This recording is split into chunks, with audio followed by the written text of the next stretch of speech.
Have you ever walked through ancient streets where you can feel the history in the air? Well, imagine if the first thing that really grabs your attention isn't just the architecture, but the four-legged locals who seem to run the place. Okay, let's dive into this really unique story and see what it tells us about the soul of a city. So, our journey starts with something pretty curious. In this particular place, you're never really alone. There's a whole other community living here, and they are just unbelievably relaxed. And this is exactly what I'm talking about. I mean, look at this. On the left, you've got these two little kittens just chilling out on some cool dark steps. And then on the right, a cat has taken, without a doubt, the best seat at an outdoor cafe. You can just tell, they're not just passing through. They have made themselves completely at home. And here's another one. Look at this little guy, curled up in a doorway, just completely at peace with the world. You know, that level of comfort, it tells you something really profound about the environment. These animals feel safe. They feel like they belong here. So that leads to the big question, right? Where on earth is this place? Where do cats live in such perfect harmony with their surroundings, treated not like pests, but like actual residents? Well, the answer is tucked away inside the historic heart of a very famous port city. So let's start peeling back the layers and figure out exactly where we are. And boom, here's our first big clue. This street sign right here clearly says Al Balad Dist, so we're in the old town of Jeddah in Saudi Arabia. What's just incredible here is how you can literally see the layers of history. On the right, you've got these excavated foundations that are centuries old. And on the left, you see what grew from that history. These amazing tall buildings with beautiful, intricate wooden balconies. Those are known as roshans. So here's the thing you have to understand. Al Balad isn't just any old town. It's a UNESCO World Heritage Site that was founded way back in the 7th century. For hundreds and hundreds of years, it was the main port for pilgrims making their way to Mecca. That's why they called it the Gate to Mecca. This place is just steeped in culture and history. Okay, so we know where we are now, a place with tons of history. But that still doesn't explain the cats. So how does this all connect? Well, this is where the story gets really cool. Just look at the vibe here. This cat isn't running away. It's just sitting there, patiently, calmly, looking up at the people nearby. That's not how a typical stray acts. No, this is an animal that's used to kindness, used to being woven right into the fabric of daily life. And here it is. This is the answer to our whole mystery.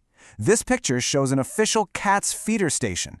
And if you look closely at the logos, you see the Jeddah Historic District and the Ministry of Culture. This is an organized, government-supported effort to take care of these animals. So, what this all means is the fact that you see all these happy, healthy cats everywhere, that's not just some charming accident. It's a deliberate choice. It's a reflection of a culture of care that's being actively promoted by the very same people in charge of preserving Al Balad's incredible heritage. And it turns out this culture of care goes way beyond the cats. It's really about nurturing the soul of the city itself, about blending its rich past with a super vibrant present. And this is the perfect example of that blend. On the left, you see this gorgeous, traditional golden calligraphy on a historic mosque. Then, on the right, you've got this massive, modern mural just exploding with color on the side of a building. It's in a style called calligraffiti. So the old and the new, they're not fighting each other. They're actually in conversation. And guess who's helping drive all this new artistic energy?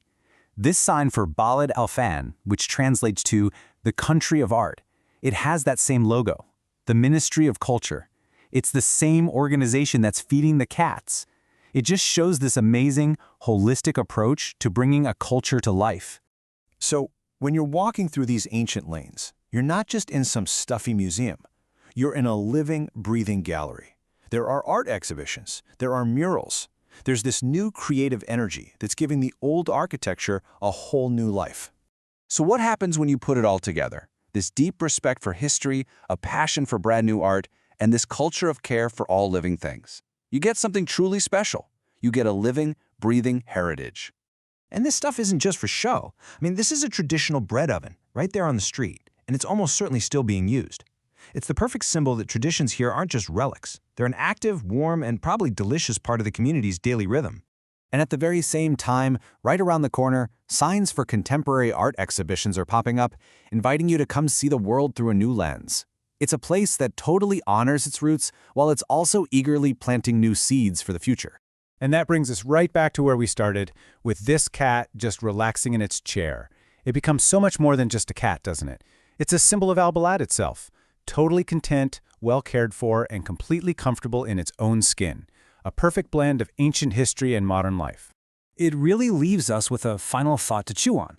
Is it just about preserving old buildings? Or, like Al Balad seems to suggest, is it about nurturing the life within them, the art, the traditions, and yeah, even the cats, that truly gives a place its soul?